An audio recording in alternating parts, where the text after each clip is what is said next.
విశాఖలోని సాగర తీరం మళ్లీ కోతకు గురైంది. తరచూ సముద్రం ముందుకు చొచ్చుకు వస్తోంది.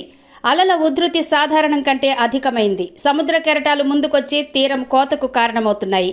గతంలో తుఫానులు, పెను తుఫాను సమయంలోనే ఇలాంటి పరిస్థితి తలెత్తేది. కానీ ఇప్పుడు అల్పపీడనాలు, ఆవర్తనాలు వంటివి ఏర్పడినప్పుడు కూడా కడలి కన్నెర్ర చేస్తోంది. సోమవారం ఆర్కే బీచ్ దగ్గర సముద్రం ముందుకొచ్చింది. అంతేకాక సముద్రపు అలల తాకిడికి భూమి బీటలు వారింది. 1/2 కిలోమీటర్కు పైగా కోతకు గురైనట్టు తెలుస్తోంది. బీచ్ కోతతో ముప్పు వాటిల్లుతోంది. ప్రకృతి విపత్తులు, మారుతున్న వాతావరణ పరిస్థితుల్లో తీర ప్రాంతాల్లో కోత పెరిగిపోతుంది. భీమిలి నుంచి కోస్టల్ బ్యాటరీ వరకు ఎన్నో ప్రాంతాలు దెబ్బతింటున్నాయి.